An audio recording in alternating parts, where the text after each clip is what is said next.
Good morning.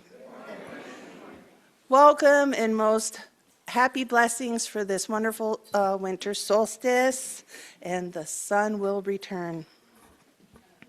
My name is Heidi Gould. My pronouns are she, her, and today I am wearing red sequined reindeer ears, a holiday sweater with an alien Santa flying his sleigh around the moon, and I am this morning's worship associate. Welcome to you, old friends and new, young and old. You are an essential part of our celebration today. Whether today is your first time here or your 1,000th Sunday in our midst, we are stronger because you are here with us today. We are one people of many beliefs, many origins, sexualities, and genders. We are all growing, all learning, all loved, just as you are. You are welcome here. Also, I want to remind you, if you are in need of hearing assistance, we do have assistance headphones at the sound booth. And now my fellow worship leader will do the chalice lighting.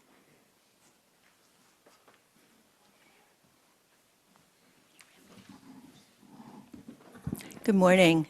My name is Chris Topaz. I use the pronouns she and her. I'm an older white woman wearing black today in honor of darkness. As Remy lights our chalice, let's breathe and settle in and feel the earth rotating on its axis. Tonight, our location on this earth ball is tilted as far away from the sun that it will be all year.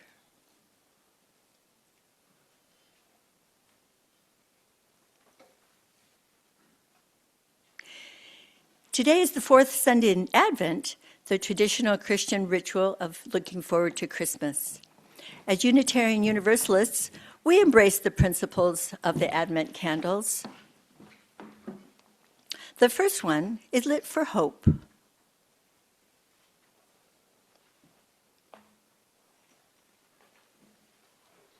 The second candle for peace.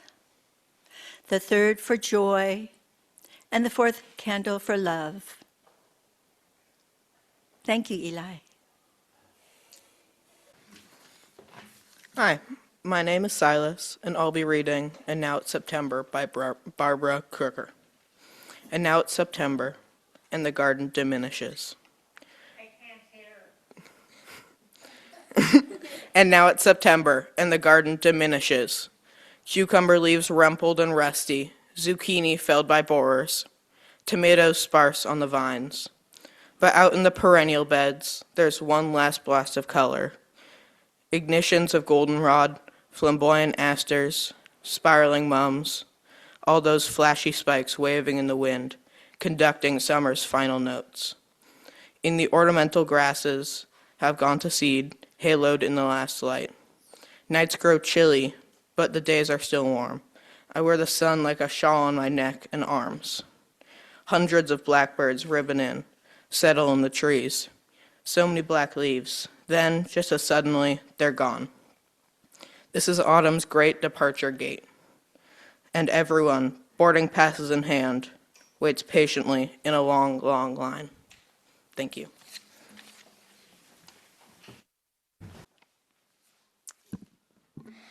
Hi, my name is Adeline, and I'm going to read the winter poem by Margaret Whittemore. By Margaret Whittemore. When winter time grows weary, I lift my eyes on high and see the black trees standing, stripped clear against the sky.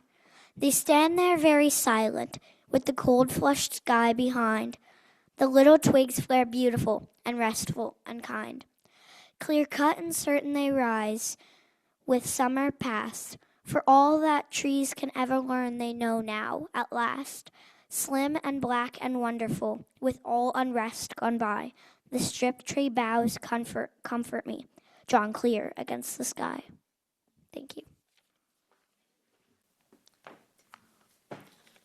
I am Eli Salerno. This reading is adapted from a poem by Kim Stafford titled Dawn. Some people presume to be hopeful when there is no evidence for hope, to be happy when there is no cause. Let me say now, I am with them. In deep darkness, on a cold twig, in a dangerous world, one first little fluff lets out a peep, a warble, a song. And in a little while, behold, the first glimmer comes, then a glow filters through the misty trees, and then bold suns rise. Then everybody starts bustling about, and that first crazy optimist, can we forgive her for thinking, dawn by dawn, oh, life is so fine. Thank you.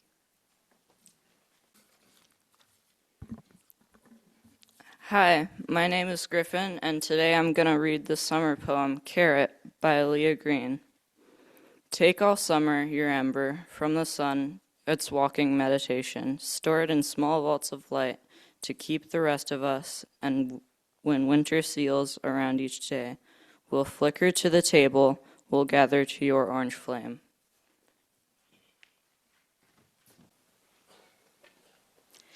People about whom we have sorrow have given us joy also.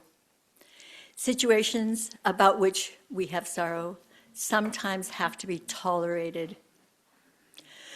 Remember paradox, accepting the unacceptable. Accepting the unacceptable for this moment, then the next moment, gets us out of the mind frame that inhibits our joy and burns up energy. We can accept what we can't change in order to have greater peace inside. Focus on joys. The brain is malleable. We shape it with our thoughts and feelings. When a neural pathway is used, it gets easier to have that thought or feeling. Being more and more joyful at first can be like going down a freshly snowed upon hillside in a saucer. At first you have to scoot and push yourself along, but each time the path is used, it becomes deeper and easier to slide down. Such is a thought or feeling pattern in the brain. Remember skills to focus on joy, or at least get to neutral out of too much sorrow. Smile on purpose. Even if the smile is not genuine, it causes the release of 4 feel-good hormones. Then people are more likely to smile at you, and the goodness grows. Smile in general when you are in your kitchen or hallway. Keep track of your water intake instead of just thinking you've had enough throughout the day. Eat full, regular meals. We can have more control over our physical well-being, and then our emotional and mental well-being rest on a strong physical supportive layer. I invented an acronym WASP, W-A-S-P. Water, air, meaning breathe, breathe, breathe, sleep, and protein, meaning eat regular meals. So remember WASP. We always end up with, I'm doing the best I can with what I have right now. It takes time to get to the other side of loss. Sometimes we just miss a person. If you would like someone to talk to about tough things going on in your life right now, there's information about our pastoral care team on the wall over there. Please reach out. And any of these community members would love to talk with you and offer support. Good morning, everyone. My name is Grayson. And my name is Cecilia. We're glad to see you all here today to see our Winter Youth Pageant for 2025, Frederick, a story by Leo Leone. Now, before we begin, we would like to dedicate this service to our friend Ryan Doppelmayr, who, as you all know, recently died. She worked alongside us and helped make our imaginations come true in church and beyond, bridging the gap between faith formation and youth group and fostering a close-knit community for the children of our church. We are forever grateful for all that she did for us, and we couldn't have done this without her. We hold her and her family in our hearts and wish them all the best in such a trying time. Thank you, and please enjoy.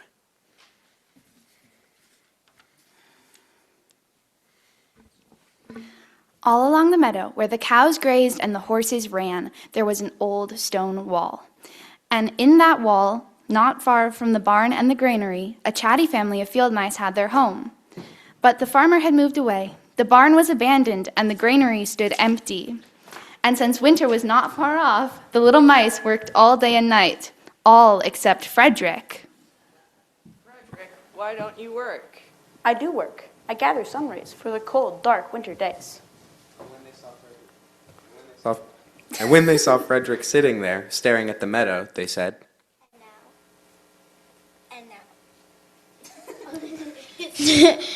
And now, Frederick? I'm gathering colors for winter is gray. And once, Frederick seemed half asleep. Are you dreaming, Frederick? Oh no, I'm gathering words. For the winter days are long and many, and we'll run out of things to say. The winter days came, and when the first snow fell, the 5 little mice took to their hideout in the stones. In the beginning, there was lots to eat, and the mice told stories of foolish foxes and silly cats. They were a happy family. But little by little, they nibbled up all the nuts and berries. The straw was gone, and the corn was only a memory. It was cold in the wall, and no one felt like chatting. Then they remembered what Frederick had said about sun rays and colors and words. Frederick, what about your supplies? Close your eyes. I send you the rays of the sun. Do you feel how their golden glow shines? And as Frederick spoke of the sun, the little mice began to feel warmer. Was it Frederick's voice? Was it magic? And what about the colors, Frederick? Close your eyes again. Imagine the blue periwinkles, the red poppies in the yellow wheat, and the green leaves of the berry bush. And the words, Frederick. Why isn't it on? Do it again. And the words, Frederick. Who scatters the snowflakes? Who melts the ice? Who spoils the weather? Who makes it nice? Who grows the 4-leaf clovers in June? Who dims the daylight? Who lights the moon? 4 little field mice who live in the sky. 4 little field mice, like you and like I. One is the spring mouse, who turns on the showers. Next comes the summer mouse, who paints in the flowers. The fall mouse is next with walnuts and wheat, and winter is last with little cold feet. Aren't we lucky the seasons are 4? Think of a year with 1 less or 1 more. But Frederick, you're a poet. And I know it.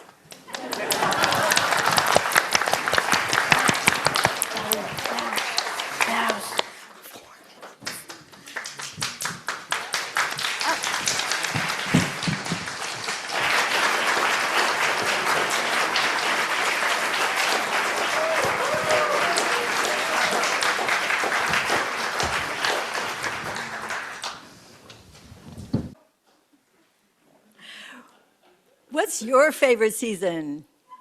One would think that my favorite season would be summer because I camp a lot and I float the river and my flowers are in, but that's not my favorite season. Let's have some fun. Visual info to all, I have put on a red elf hat and a festive red sweatshirt. Talking point with each other after the service. Show of hands, who likes winter best of all seasons? Look around. Who likes springtime best? Look around. Talking point for after the service. And summer? Ooh. And autumn or fall? Whoa, look around. Who can't decide? Who likes all of our wonderful seasons? Sharing somewhat fun but somewhat meaningful things like this is part of forming community. Let's have 3 people share one brief sentence about why they like their favorite season. Eli and Silas have microphones, and they'll go around 3 people. So you can say your name if you want. My name is Chris. I like winter best because I sleep better. Hands? Who likes winter best? Stephanie over here. Silas? Go ahead, Eli. Anybody on this side? Nobody likes winter best? Go ahead, Eli, back in the back. Go ahead, Stephanie. I have a beautiful memory of standing in my front door, watching the snowfall, and feeling the silence. Thank you. I'm Nancy, and I love the color gray. I love the gray clouds and the gray rain and the gray everything. Who else back there likes winter? Or up here? Up here, Silas.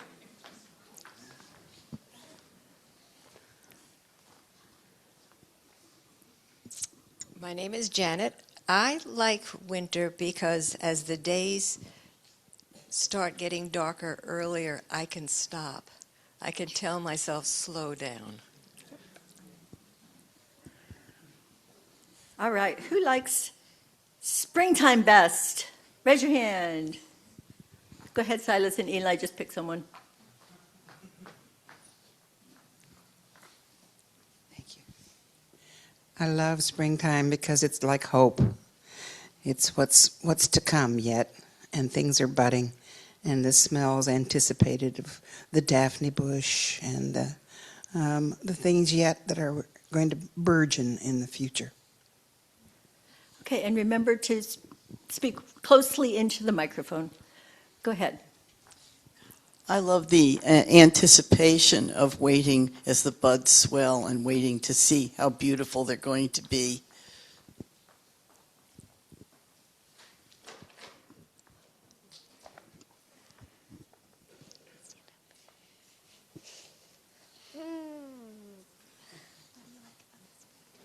I like about spring that I get to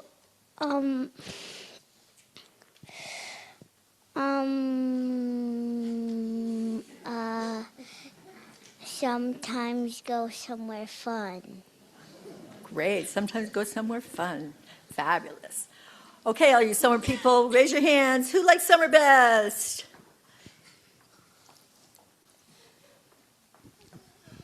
I like summer because when I wake up, I'm already half dressed.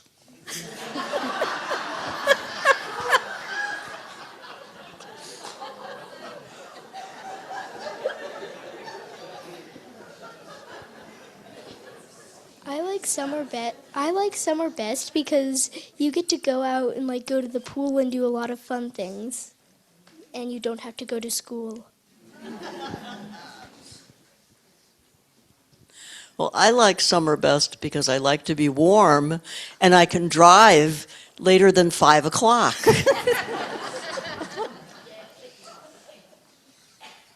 I like summer best because the planting is all in. You're waiting for the vegetables to come up. The sun is out. It's wonderful. It's warm. And I lay back and just absorb every bit of it. I love summer. Thank you, Betty. All right, autumn or fall? Raise your hands. Who likes autumn or fall best? You're doing great, Silas and Eli. Good job.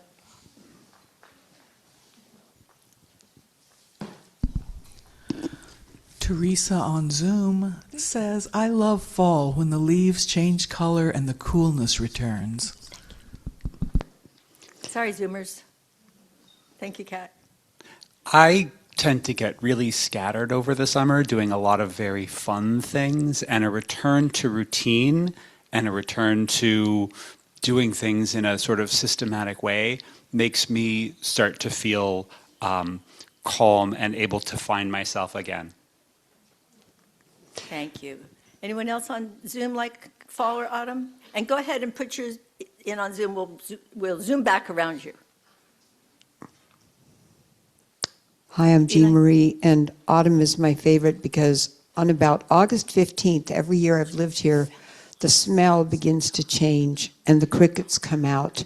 And it's such a cool thing to walk in the evening time.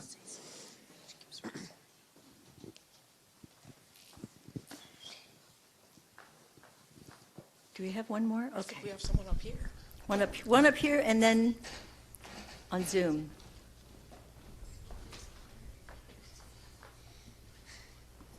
Fall is my favorite because I like the leaves scattered around the ground outside. Thank you, Remy. Anyone else on Zoom? Lane on Zoom says, warm release from hot summer feels so comforting and restful.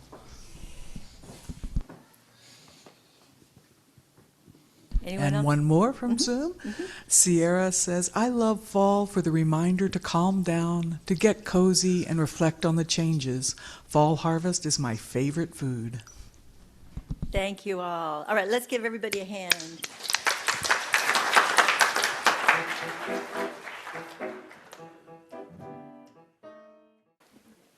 Let's say together the words of our chalice extinguishing. Go ahead. We extinguish this flame, but not the light of truth, the warmth of community, or the fire of commitment. You can carry our hearts until we are together again. Go now in peace and joy.